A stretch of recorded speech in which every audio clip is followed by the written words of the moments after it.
Welcome to the R2RB podcast series, where we interview local musicians and get to know them on a more personal basis.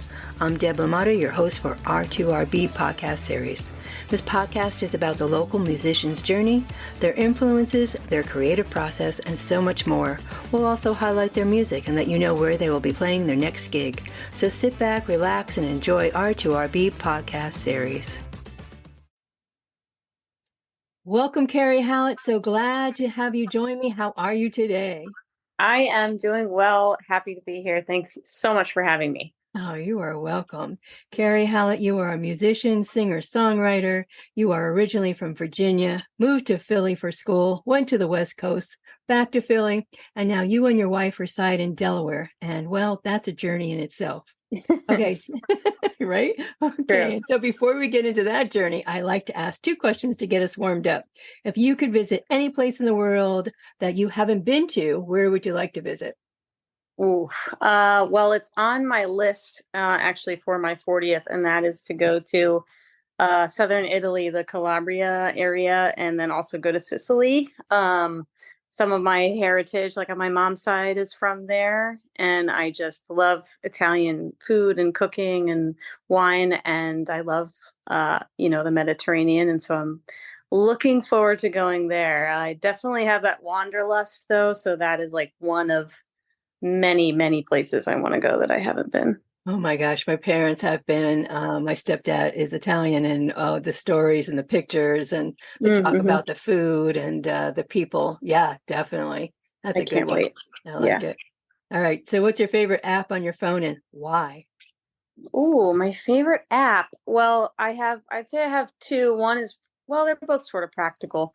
Ultimate Guitar, because it is where you can have, so for, gigs that I do down here at the beach where people want covers and all that, you can have a catalog basically of all the songs that you do. And rather than having like a physical book that you have to flip through, you can kind of keep things that way ready to go. And then I also really love this app called Impulse, which is it's like brain training games. Oh, okay. I like puzzles and and that kind of stuff. I'd say those are probably my two favorites right now.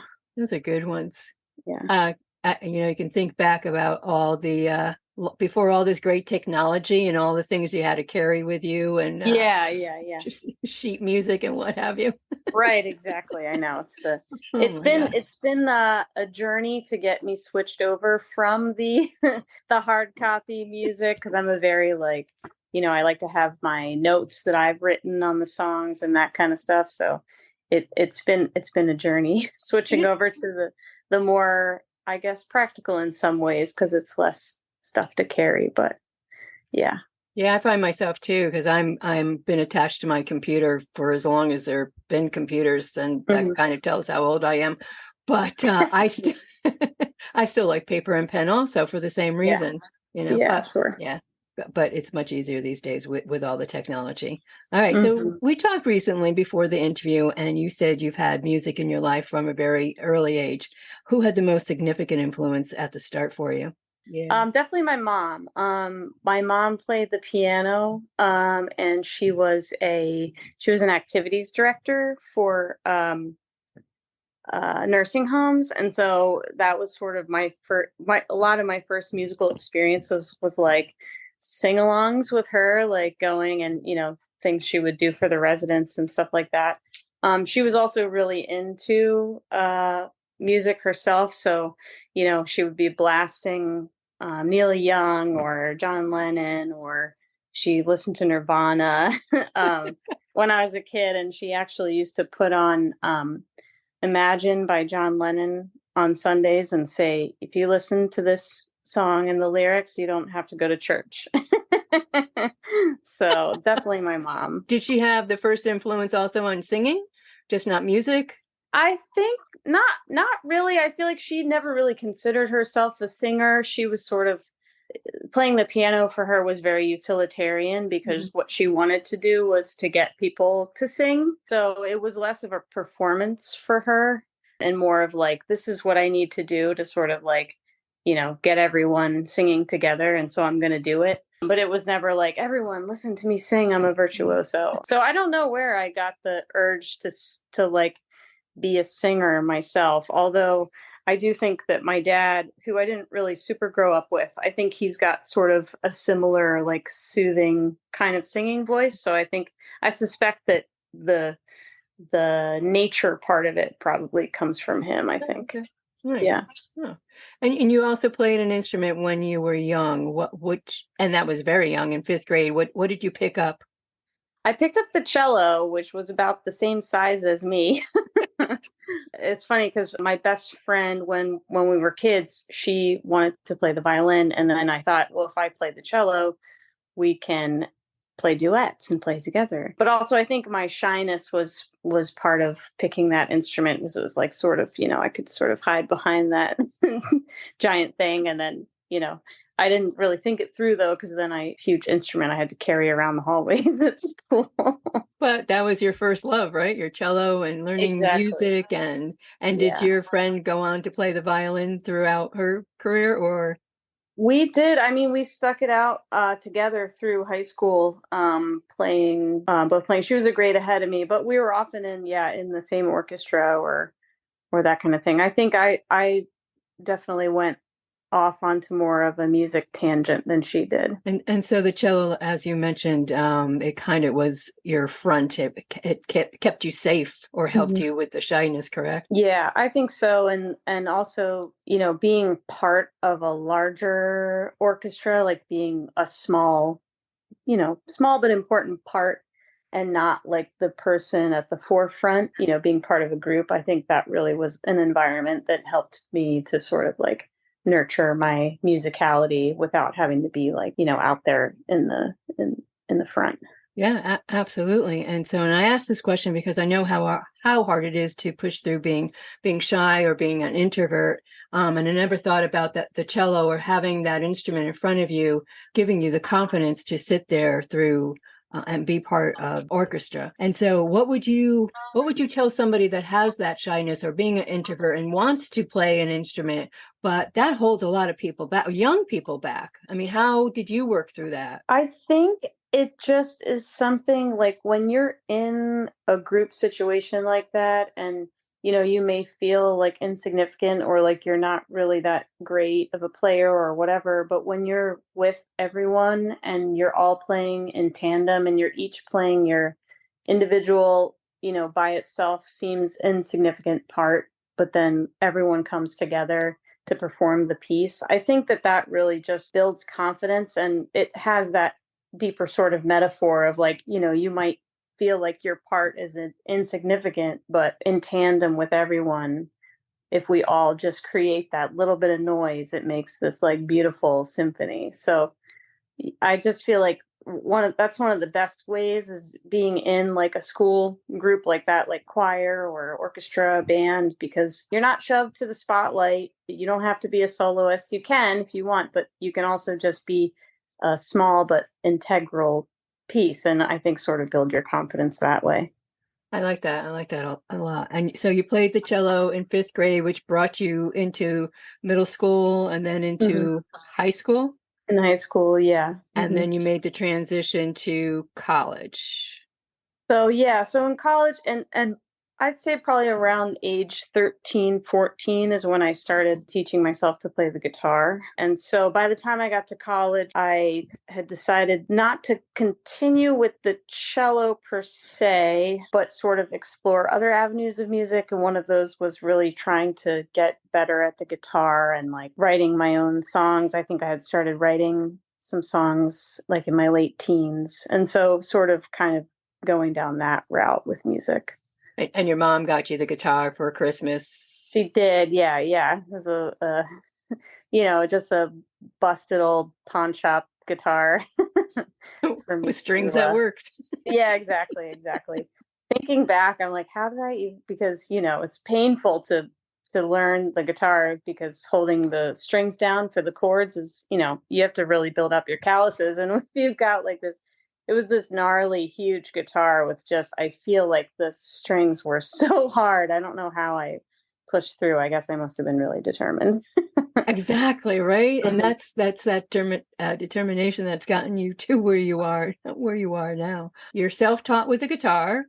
Mhm. Was it an easy transition from the cello to the guitar with being able to read music and it's still a stringed instrument, but it's different? I think it was an easy transition in so for reading music, no, I actually don't read music for guitar, because cello's in bass clef, guitar is in treble clef, and I just never.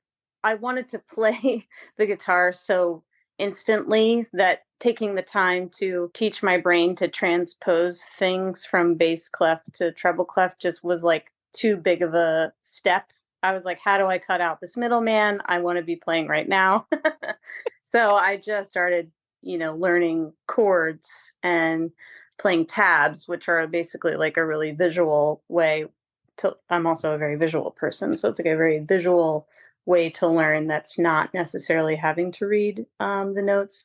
But I do think the skills of the cello it's the same where with your left hand you're forming All right. and then your right hand is, on the cello bowing or strumming on the guitar. So I think that those motor skills really translated. Absolutely. So you're in college and your major is Oh boy, that was all over the place too. Started out as actually like a bio major because I was planning on going to vet school because I've always loved animals. But I got like my first semester like class schedule in college, and it was like three science classes and two math classes, and I just was like, I can't do this. It's not. I'm too like artsy and weird, and my brain doesn't work that way, and this feels too regimented for me.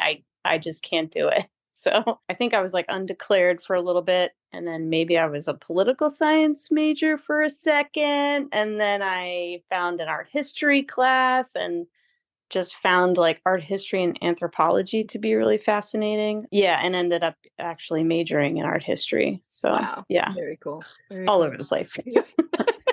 Yeah. That's that artsy mind though.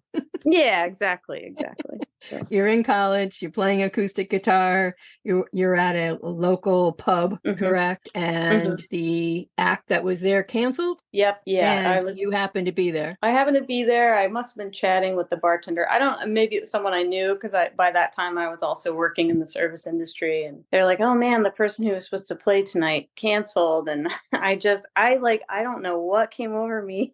And I think I said to you, it might have been maybe the liquid courage that I was imbibing at the time. And I was like, I live up the street. Want me to go grab my guitar and, I'll come down and play. And they were like, "Oh my God, yeah, that would be great." And then sort of like, walking home to get my guitar thinking like, what have I just agreed to? Like, I'm terrified. This is not a good idea. But you did it. I did it. I did it. Yeah, it was probably really awful because I've learned since then that I'm not someone who can drink and then perform. I'm like the opposite. I'm most people, I mean, they feel like I get better if I have a couple drinks, and I am not that way at all. So I'm sure that the show was like terrible. But But it kind of launched your career. yeah, exactly. It kind of, it broke the ice, and I was like, "Oh, this is maybe a thing I can do." Right. Yeah. So So you finish college and you head to the West Coast.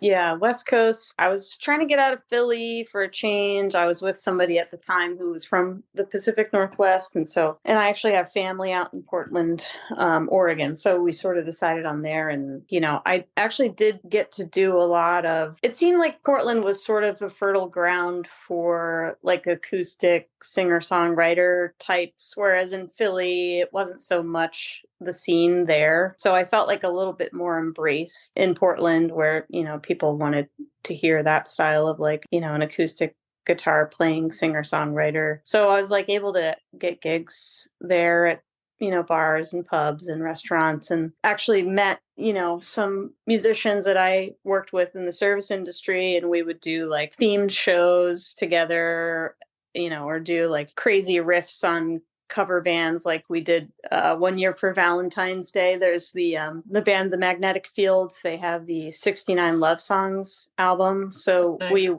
we picked 14 of them for Valentine's Day, and we called ourselves the Dragnetic Fields, and all dressed in drag and played 14 of the 69 love songs. So just like Portland is just like perfect, for weird things like that. So, but that was great because I was playing out, but with other people, not just by myself. So, that just takes a whole different set of skills. And Absolutely.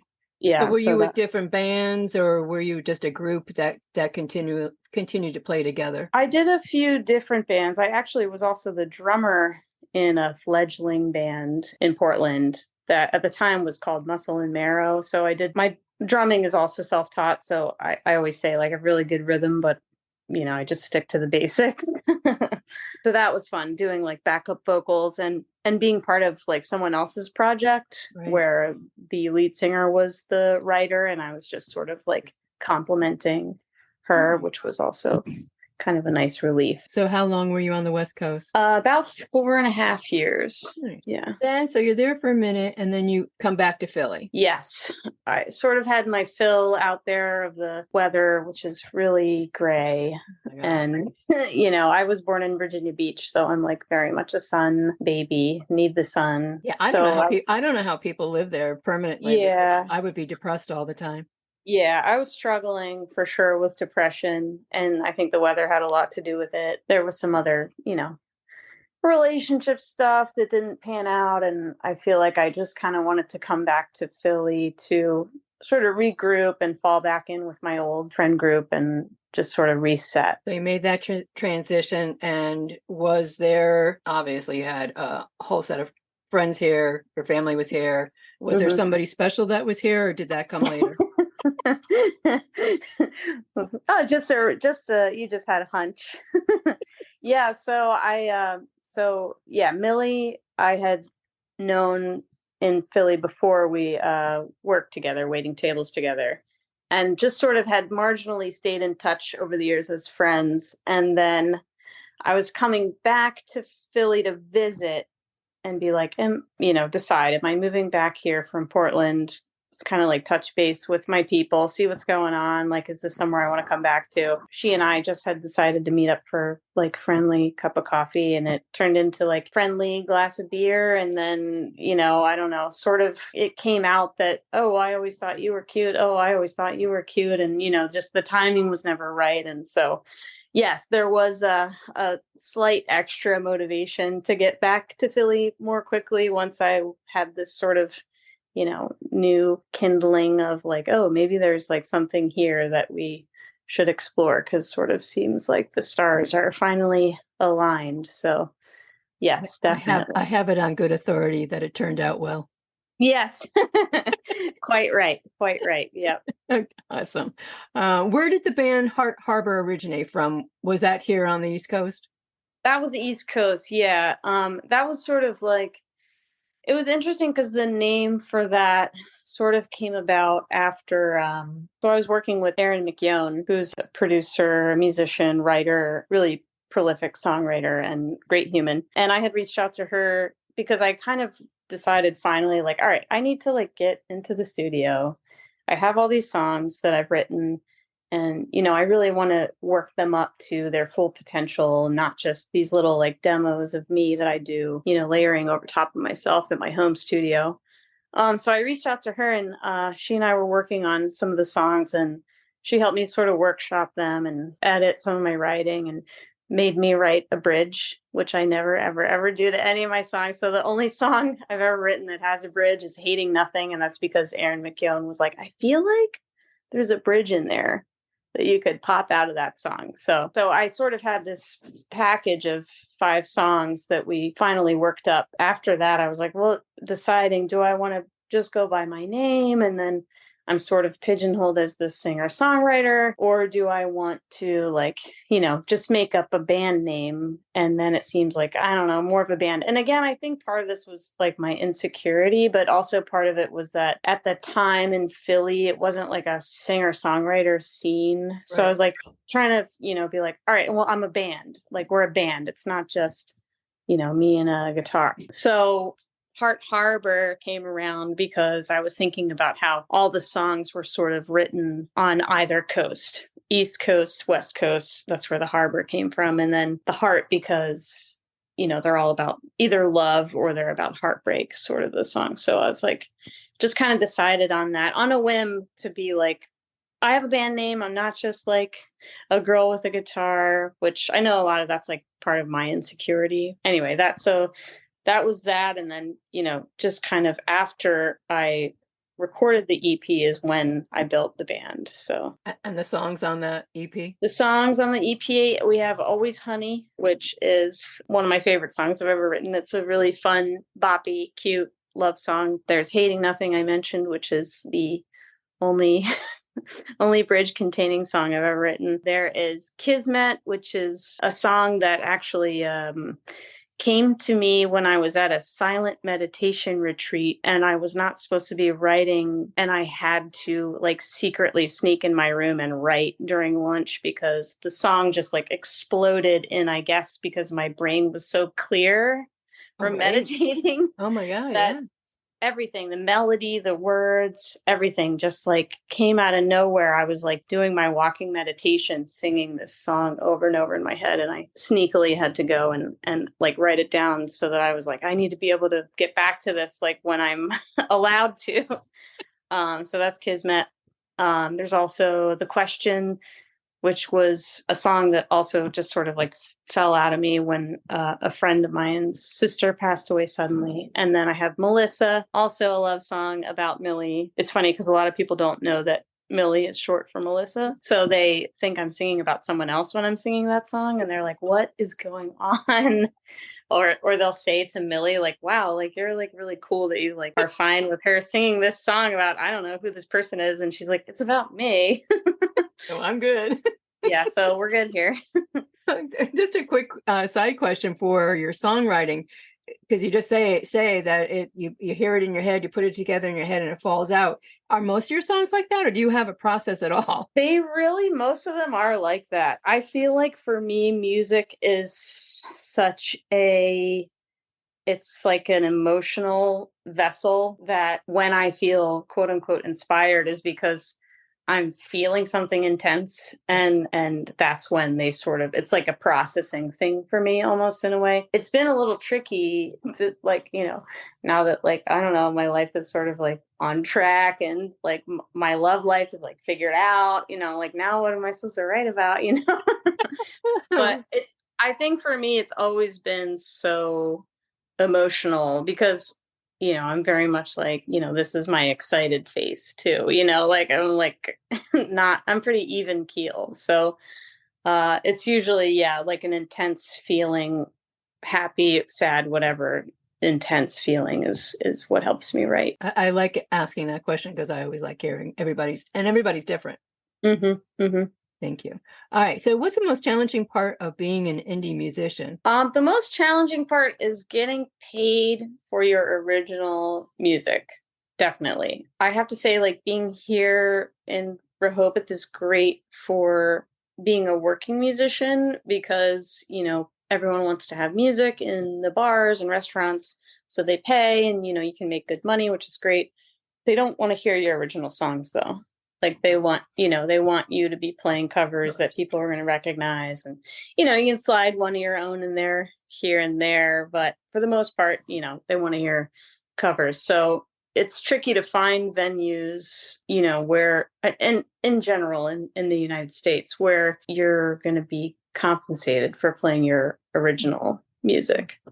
So yeah, that's tough. Absolutely tough. I know there's so many things with being an independent artist. I was just talking to Michael Bate and Ash Fault Jungle, and we were talking about the same thing, about getting paid and live streaming platforms and streaming platforms itself too. So yeah, it's not easy. I mean, you're consistently working every angle yourself with producing, marketing, as you said, writing your own music, producing, engineering, and then releasing. Yeah, it's a lot. And it's, a lot of behind the scenes work that just people don't consider. And then, when you put it out there, like you say, like on a streaming platform and people might be listening to it, but you don't get any sort of compensation for that unless you go and buy it. And then you get the 0.0000 Right. 00017.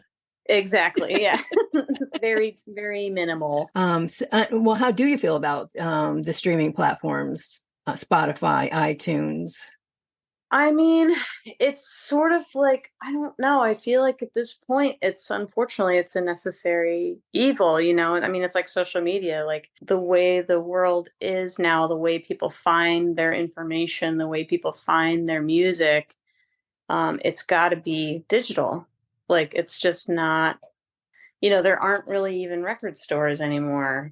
So No, it's, in I fact, mean, Delaware, I was surprised how many Delaware has. It's like 9. hmm And I thought hmm that was a lot. I was very, hmm surprised at that. So, I mean, I remember even when I was in college in Philly, I'd go to the Tower Records on South Street and they had all these listening stations. So, you just put headphones on. You're like, oh, let me try this. Oh, let me try this. And, that's the first time I heard Cat Power. oh, wow. That's the first time, like Yeah. that used to be how people discovered music. And it's just not that way anymore. So, I Mhm. mean, the industry is shifting to accommodate that. But of course, it's like, it's great because we have so much at our fingertips and you can go on Spotify and go down a wormhole of like 1970s Nigerian funk, and it's fascinating. But then you're also like, who, like, are these, no one's getting paid for this, No, no. And no just, one's buying just, these. and then just backtracking a minute to the venues, because I think Delaware has great venues. There's great opportunities for singers, songwriters, musicians, bands, soloists, and duos here in Delaware. But what you had said about being able to perform your original music, Hmm there's definitely not. In fact, I'm in Dover, hmm north and south. There's great places for musicians to play at. Here in Dover, I'm still struggling finding places here. And it's like, well, I hmm think I have to create my own place for everybody up here in Dover. But do you find that, I mean, you just said you found that true is it just in your area? What about Philly? Well, down here I have to say, we do have a great place that's really new called the Listening Booth. Yeah. I'm not sure if you've uh Yep. been there at all yet. Yeah, Haven't but been, that's no. great. Yeah, and I just finally played there for the first time, which is, they're doing a really needed thing down here, which is giving a stage to local musicians to play their original songs. So that, not to say that it doesn't exist, but in Philly, it's sort of the opposite. Well, it's the other side of the same coin where people want originals, but you're not getting paid. Mm. You might you bring your band, and it depends. I'm sure once you break a certain, ceiling, then you are. But like when you're just scrounging trying to get out there, people are like, "Oh yeah, you can come play here on Thursday night, and whatever amount the bar sales are more than a normal Thursday, you can have a cut Okay. of." And it's like, well, how much is that going to be between four people? So Right. it's not like a, hey, you're scheduled to play here and we're going to pay you this much money. Yeah. It's usually like, I mean, and it's who knows, could be, different now. Maybe things are changing, but when I was there, that's how it was. So Yeah, hopefully it's changing. We have to mhm. hope for that. From Harbor, when did you make that transition into being a soloist? I guess sort of when I moved down here, and I tried to do a little bit of touring with Hard Harbor, and it was always just tried hard to, I played the Philly Folk Festival and that kind of stuff, but it was hard to keep, again, because you can't always pay people to keep a regular band. And then just wrangling musicians in general is like usually seems like a challenge. I don't know why. It's like hurting. I've heard that from others too. Yeah. Yeah, Yeah. yeah. Yeah. And I'm like the anomaly where I'm like, can we meet up at 10 a.m. and like have coffee and practice, And everyone's like, no, we want to play at like, 6 p.m., have some beers. And, it's just not, it's hard for me to find other folks to, to play with that are on the same wavelength as I am. But so I moved down here and kind of started realizing, oh, well, I could make money just playing covers in bars and just show up me and my guitar. It's really easy. I don't have to practice with anybody. I don't have to hope anyone shows up. So I sort of just kind of went on my own down to the beach. But I have since been playing with some other folks too, which is really fun. But yeah, I consider myself like my original stuff to be pretty much solo. And I think what I'll do is start doing more of my home studio, like layering over top of my self kind of stuff Nice. again. Being on your own gives you more freedom, but yet it doesn't. Yeah, it's more freedom in the sense that I don't have to worry about people showing up when they say they will, or that kind of thing. But it's also not as rewarding in certain ways to just play by yourself all the time, because you definitely, especially me as a self-taught musician, I think I have enough talent to play with good musicians who are professional, Right. studied, no theory, all that. Like, I have enough talent to keep up with them, but I also learn so much from them when they're like, oh, this is, we're playing in this key, and if you go to the one and then go to the three and like that kind of stuff, like I'm like, what are you talking about? Like, it's not anything that I ever learned. So I really do appreciate playing with real players who are patient enough with me to be like, oh, this is what I mean, Right. this XYZ, and then I learn something and I'm like, oh my God, that totally will help me in my songwriting. Right. So I'm just sort of a play it by ear, figure it out on my own kind of person usually. So Yeah. It's been working for you. yeah. Yeah. I We've guess got so, yeah. that. Yeah. It's gotten you this far. Absolutely. So there was a point during all this, you were living down where you are now when you had the car accident? Yes. So we had just moved here. Let's see, it was very early 2019. I think we moved here in January of 2019. In June of that year, so we had been here about 5 months, I got in a really terrible car accident on Route 9 heading towards Georgetown, and broke my back and had like a pretty bad, I mean, they call it a mild traumatic brain injury. Hit my head and had a really crazy concussion and brain injury symptoms, and had to have emergency spinal surgery and like spinal fusion, rods and screws put in my back. So that was a really really major. There were actually, I would have been flown in the helicopter to Christiana, but there had already been another terrible accident that Oh my morning, God. and so that person was in the helicopter, and so I had to be in a transport van Oh my God. uh, up to Christiana. Yeah, I actually didn't really understand the breadth of my injuries at the time, but basically, if we had hit like a pothole in the wrong Yeah, way, you like would have I could been, have been paralyzed. yeah. So that was really super traumatic, and I still have a lot of trauma surrounding it, and I really think that once I'm ready to process all that, I feel like that's going to be a whole group of songs too. But Definitely some things that I've done some writing on, but it's still, I mean, it was 4.5 years ago and it's still so raw for me. Just, I almost like didn't make it. And so I mean, I'm getting choked up now talking about it. yeah, So I'm like almost yeah, not no, ready to write absolutely. those yet. And, Yeah. and during your recovery, which isn't surprising, became depressed, right? Yeah. Oh, yeah. And Absolutely. Yeah. how'd you fight through that? I mean, really, I thank goodness for my sort of like yoga and my own sort of like spiritual practice of, I mentioned before that I've done these silent meditation retreats. So Vipassana is the style of meditation. I think that really, really, really got me through, of just kind of like knowing that nothing is permanent. And, even though I feel terrible, like every single day, I'm like a little bit better, and to just accept where my body is at right now and understand that the best thing I can do is to like be kind to it and nurturing towards it rather than being frustrated with it. um, I think really got me through that. And honestly, I couldn't hold a guitar or play a guitar in any way, shape, or form for a really long time.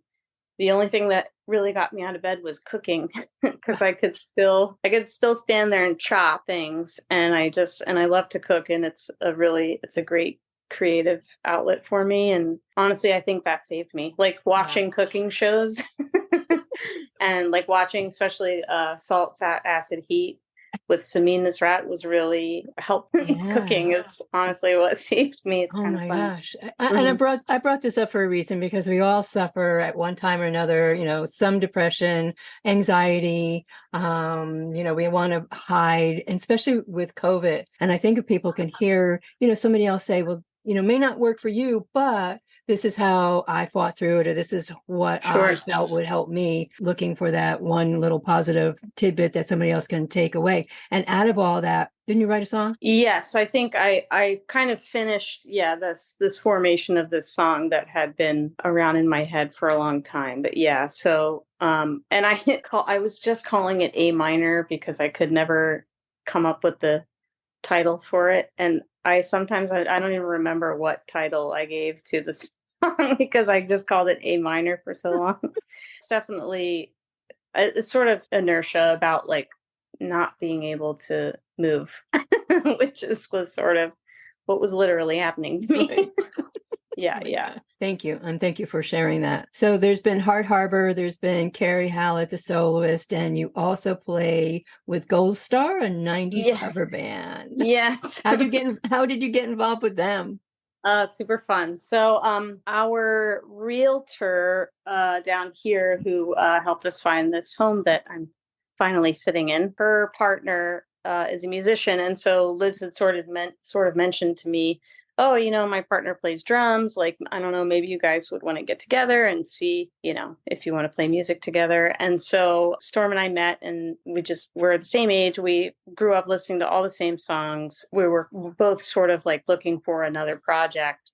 So we decided to start, just doing, because down here people want to hear, cover songs and everything. But I feel like there's a niche that's not being filled. The sort of like the 90s stuff. Like there's a lot of, classic covers, Beatles and, all that, Fleetwood Mac and everything, which everyone expects to hear. And so we just sort of got together, and I'm playing electric guitar, and Storm is playing drums, and we both sing, and we do a lot of harmonies. So we do a lot of like the Cranberries and Alanis Morissette and that kind of stuff. It's just like super fun because we're playing the songs that I grew up singing, when I was Sure. teaching myself to sing and play guitar. And we just were trying to come up with a band name. So it's sort of the two of us are the core members, and then here and there we'll recruit maybe a lead guitar or a bass player to come if we've got like a big room to fill. Really super fun, and a different thing that I'm used to. Like feel like, I know I'm playing other people's songs, but I feel like a rock star, like playing electric guitar and like singing Alanis Morissette and yeah, Yeah. screaming and yeah. Which then you played the Ladybug Festival with Storm and Gold Yeah. Star. Exactly. Yeah. So Storm encouraged me to apply for Ladybug because I hadn't heard of it. I was like, well, if I get in, like I need a band, and Storm was like, we'll build you a band. Like we'll get a band. Don't worry. Like we'll figure it out. Yeah. So we brought a bass player and a lead guitar player come do that with me, and that was super fun. That was super awesome. I caught you when you were playing down at the end of the Yeah. boulevard. Yeah. On the On stage there. the stage. Yeah. Well, that's funny because I'm like looking for the stage and like, Same. oh, they're on the road. Yeah. Here we are, just right here.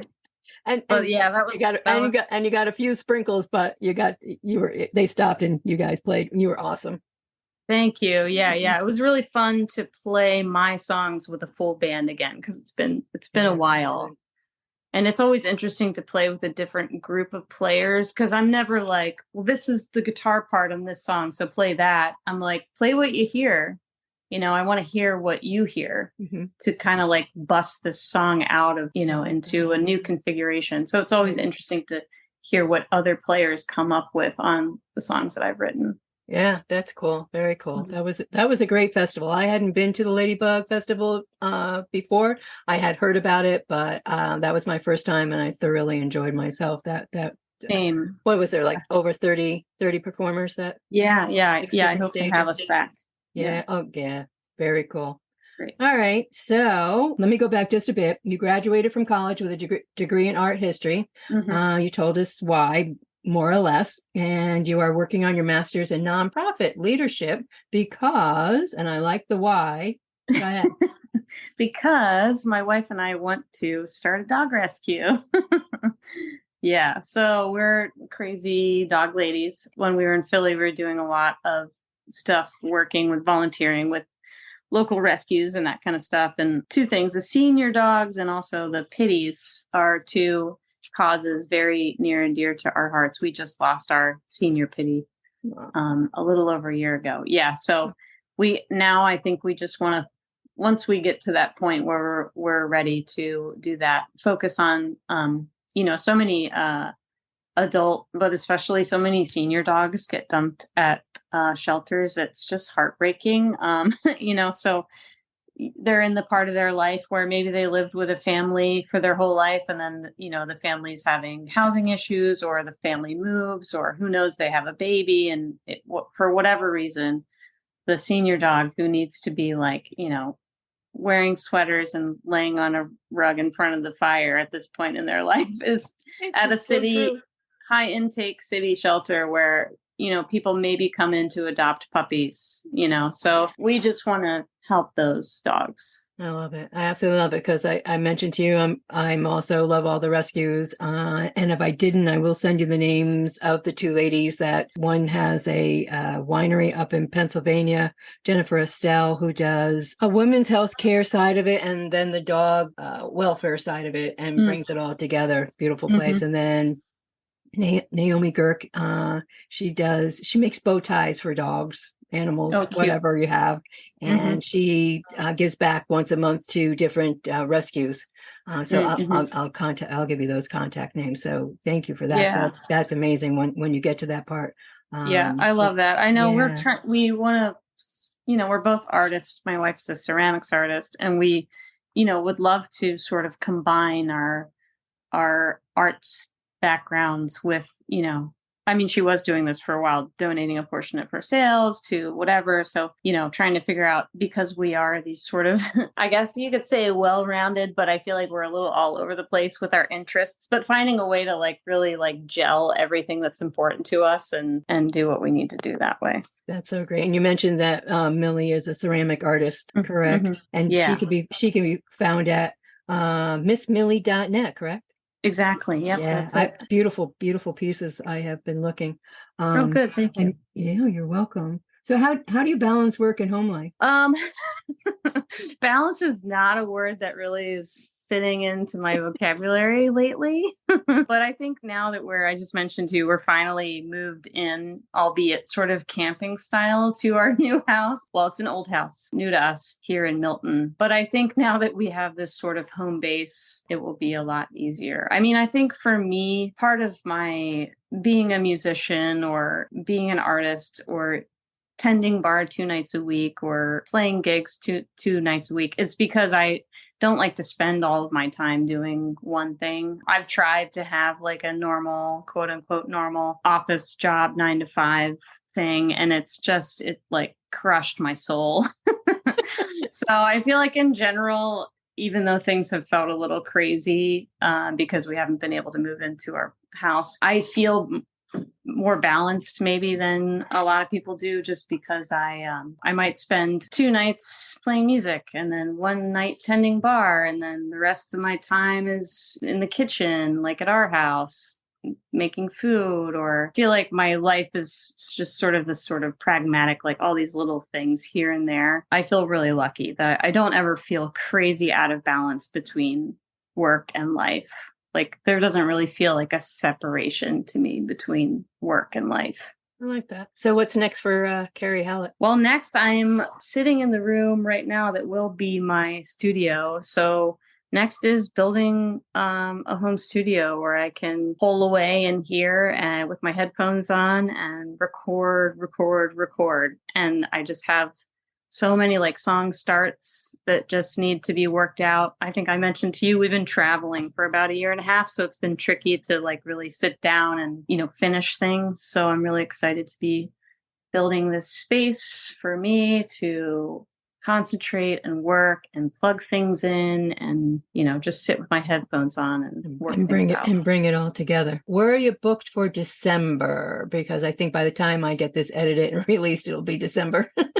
Yeah, totally. So for December, I have a couple, I think I have some weekly things going on. Yeah, so for my solo stuff, I will be doing Wednesdays in Dewey Beach at the Starboard Claw, which is their like nicer kind of restaurant. And then I also do Saturdays at Rise Up, the coffee shop, 3 to 6. You can also find Gold Star December 20th. It's a Wednesday at Conch Island if you want to have some fun 90s jams happening in your life.